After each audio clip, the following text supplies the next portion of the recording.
Boa tarde, galera Stream Monster. Tudo beleza? Hoje são sexta-feira 13 de janeiro de 2023, 16h07 da tarde. Tudo bom com vocês? Então beleza. Hoje a gente vai conversar um pouquinho sobre uma coisa que a gente ainda não falou, que é as regras do tênis, regra de contagem do tênis e do beach tênis. Quais são as suas diferenças, quais são as suas nuances e tudo mais.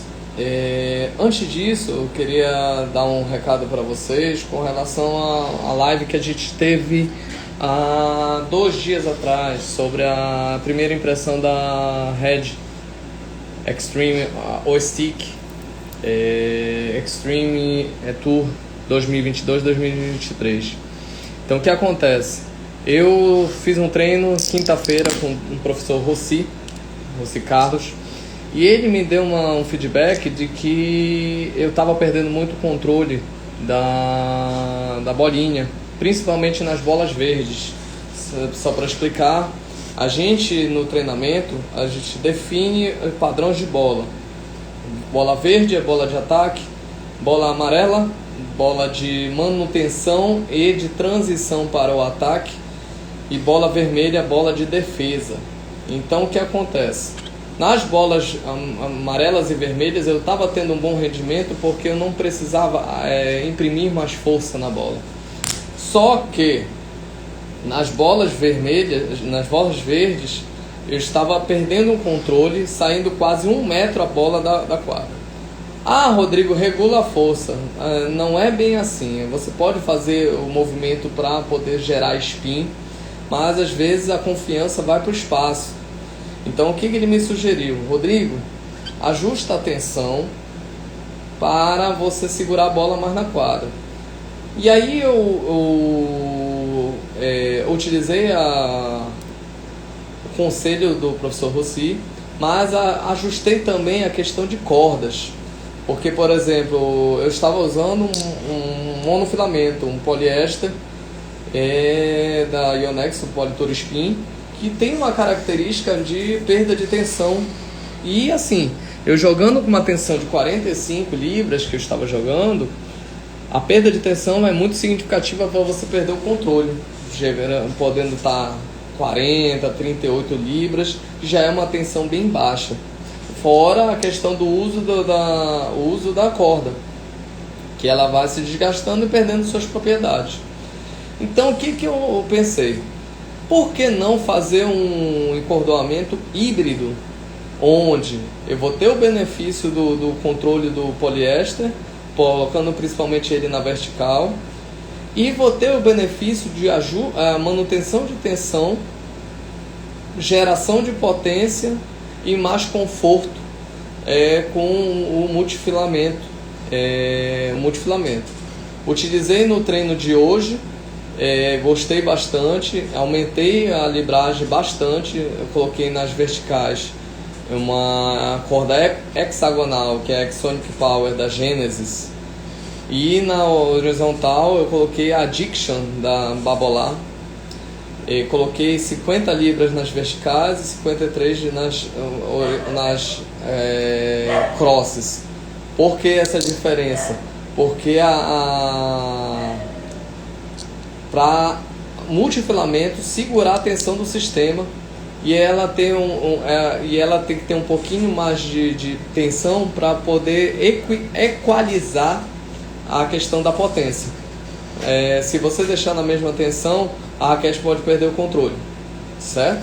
E o multifilamento tem uma característica de manutenção maior de tensão, certinho? Então, se eu coloquei 50, 53, provavelmente o equilíbrio dessa, se a gente for medir numa ERT300, provavelmente ela deve estar com entre 51 a 52 libras, certinho? Vamos lá começar a nossa aulinha com relação à contagem do tênis. O tênis ele é dividido em... Você conquista pontos, que se você conquistar uma quantidade suficiente de pontos, você ganha games, E se você ganhar a quantidade suficiente de games, você ganha o set. Então o que acontece? Só que a contagem do tênis é um pouco diferente e estranha. Porque você ganha primeiro 15 pontos, no segundo ponto você ganha 30 pontos, no terceiro ponto 40 pontos e no quarto ponto, caso não haja igualdade entre 40 e 40, você ganha o game. Se houver igualdade, você tem que disputar fazer uma disputa de vantagem. Você conquista a vantagem para poder depois conquistar o game fazendo 2 pontos seguidos. É meio complexo, mas foi assim. Então, por que 15, 30, 40? Existem 2 explicações para esse propósito. Uma, não vejo tanto sentido, mas relatam que a contagem de 15, 30, 40 seria devido à posição do relógio. Ah, mas no relógio é 45. Mas falar 45 seria muito ruim para o narrador, para quem estivesse narrando o jogo. Para ficar mais fácil, colocar no 40. Essa é uma versão. A outra versão era de que antigamente o tênis ele era um jogo de conquista de território. Então o que acontecia? Você sacava a uma certa distância da rede. E essa distância, se você conquistasse o ponto, você andava 15 pés para a frente, sacando mais à frente, diminuindo a sua quadra, para tendo o adversário desvantagem para jogar com você. Então era 15 pés, 30 pés, 40 pés, que você chegava bem próximo à rede e o game. Qual é a verdade? Ninguém sabe. Então, essas são as 2 versões que eu conheço. Se vocês conhecerem outras versões para a justificativa da contagem, fique à vontade, mandem pra gente no direct ou comentem com a gente, que a gente vai ficar super feliz com a contribuição de vocês. Então tá, vimos a questão dos pontos, e aí vamos, se a gente conquista um game. Para você fechar um set, você precisa de uma quantidade de 6 games. 6 games. Com o seguinte detalhe: se o adversário e você chegarem a 5 games empatados em 5-5, vai para uma disputa de uma vantagem de 2. Então vai a 7. Ah, mas empatou em 6-6. Vai ser feita a disputa de um tie break, que é uma disputa para realizar quebra, para realizar um tira-teima. Já a gente vai explicar o que é o tie break. Então assim, aí fechando o tie break, o vencedor fica com 7-6, certo? Outra forma de você disputar em torneios é o chamado set profissional, que ao invés de ir a 6, você vai a 8, sendo que empatando em 7-7 vai até 9, empatando em 8-8 vai para o tie break, certo? Então tie break é uma disputa onde você vai uma pontuação corrida, totalmente diferente, não tem nada a ver com 15, 30, 40. É uma pontuação, se você ganha um ponto, você vai para 1, 2, 3, até 7. Então que você vai até 7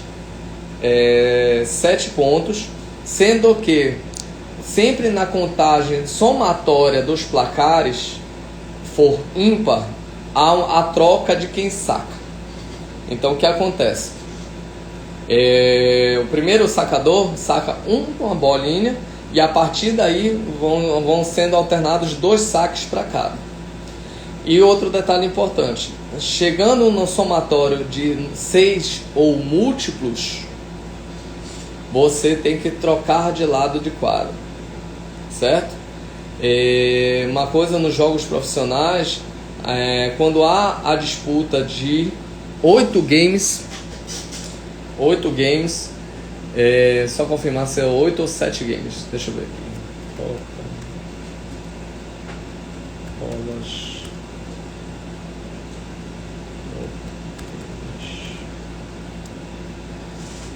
Desculpa, a cada 9 games, então você é efetuada a troca das bolinhas, porque as bolas no circuito profissional se desgastam com muita facilidade, gerando perda de jogabilidade.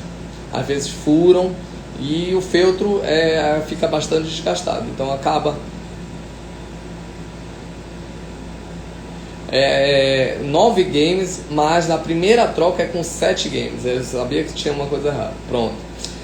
Chegou em 7 games, no primeiro set é trocado as bolinhas. Depois daí é de 9 em 9 games. Pronto, já corrigi a informação. Então tá. Tie break. Então a gente vai nessa disputa até 7. Empatou em 6-6. Joga até 8. Até conseguir uma vantagem de 2 pontos, alguém conseguir fazer 2 pontos seguidos para obter a vantagem, certo? Que mais? E aí o vencedor ganhou o set. Existe na maioria dos torneios profissionais a quantidade de sets a ser ganho é melhor de 3 sets. Os torneios amadores normalmente adotam a regra de ou um set profissional ou melhor de 3 sets, sendo que o terceiro não é feito um set, e sim um super tie break, que é uma regra que veio com um jogo de duplas e duplas mistas e duplas profissional, que é um tie break, só que ao invés de ser contado até 7, ele é contado até 10, certo? Que mais? E únicos torneios que apresentam uma configuração diferente dos outros são chamados torneios de Grand Slam. Os torneios de Grand Slam são os 4 maiores torneios, os 4 torneios mais importantes do circuito da ITF, ATP. ITF, International Tennis Federation, ATP, Associação de Tenistas Profissionais. Os 4 torneios são Australian Open, que começa na próxima segunda-feira, de domingo para segunda. Roland Garros, na França. Wimbledon, em Londres, Inglaterra. E US Open, em Nova York, Estados Unidos. Eles são feitos em melhor de 5 sets no tênis masculino. No tênis feminino é feito em melhor de 3 sets, certo? Nas duplas você faz uma melhor de 3 sets, e nas duplas mistas você faz melhor de 3 sets, sendo que o terceiro é um super tie break. Às vezes há umas mudanças na regra que, a depender, a gente tem que ficar atento.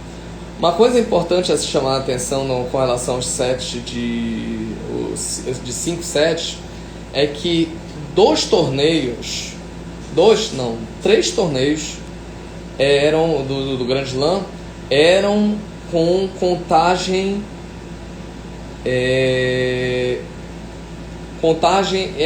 com quinto set sem tie break. Então o que acontecia? Só era fechada a partida se fizesse uma vantagem de 2 games no quinto set. Só que essa regra teve que ser mudada por um confronto que entrou para o Guinness Book entre John Isner, dos Estados Unidos, e Nicolas Mahut, da França, no torneio de Wimbledon. Deixa eu me lembrar o ano. John Isner, Nicolas Mahut. Foi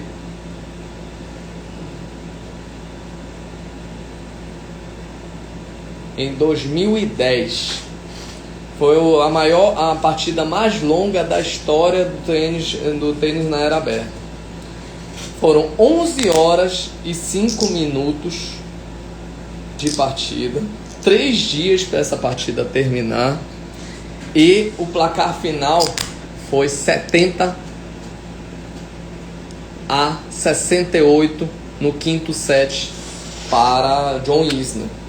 Então eles fizeram a revisão da regra e, por enquanto, por exemplo, na final seguindo foi Djokovic, teve uma final entre Djokovic e Federer, onde Federer teve 2 match points e não converteu, e Djokovic foi campeão em Wimbledon, que eles testaram a nova regra, que foi levar o quinto set até vantagem de 2, se chegar a 11-11, teria um super tie break de 10.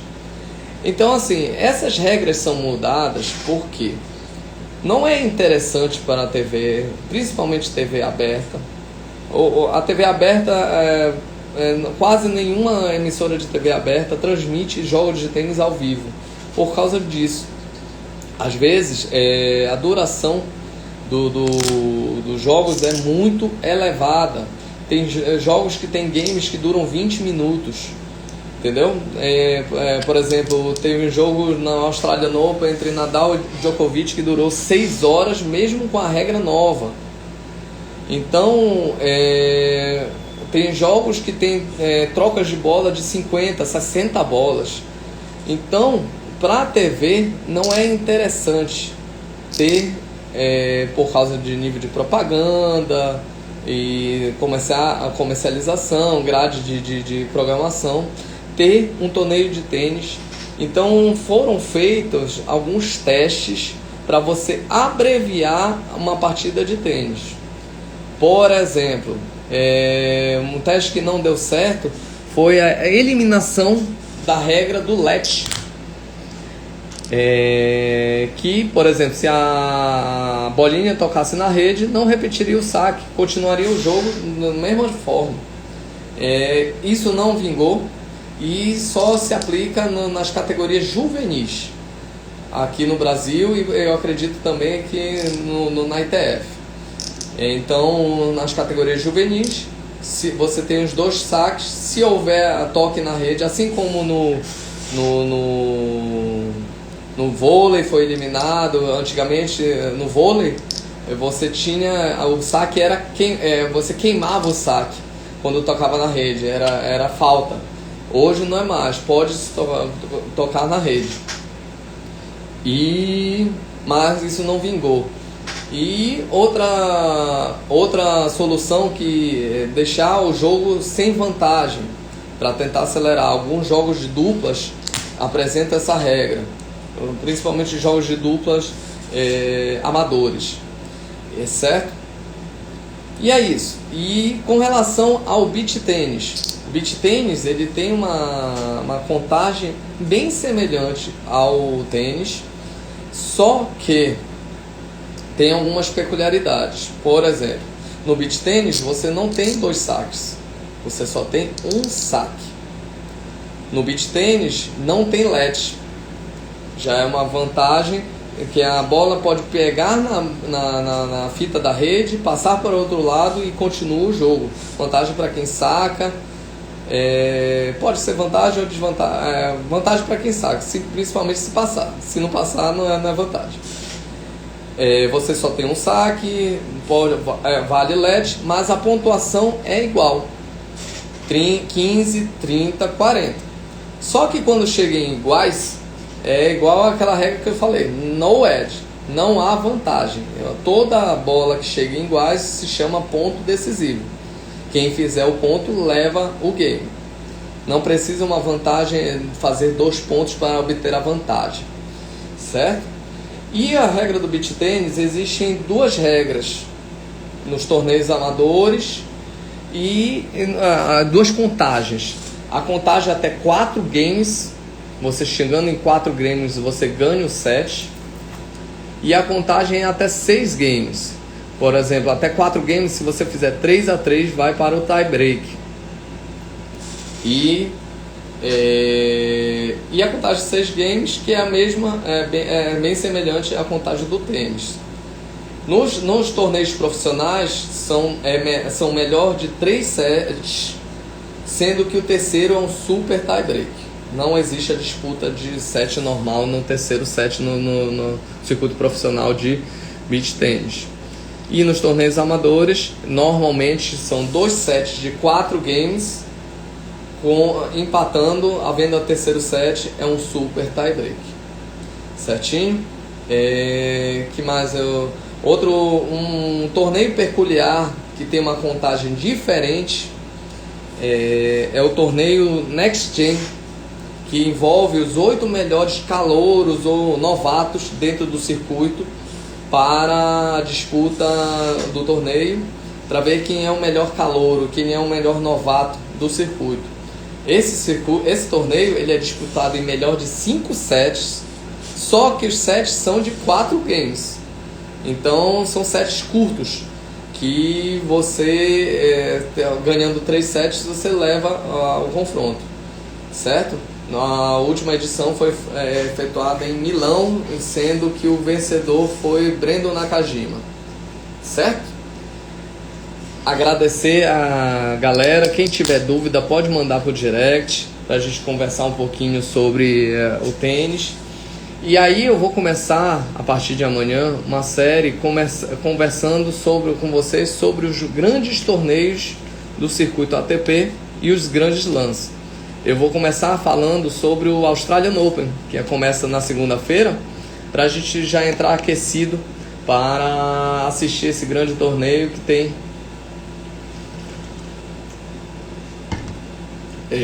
grandes tenistas jogando. E eu vou colocar uma enquete perguntando quem é o seu favorito para ganhar o Australian Open, para a gente fazer nossa bolão de quem vai vencer o Australian Open, certinho?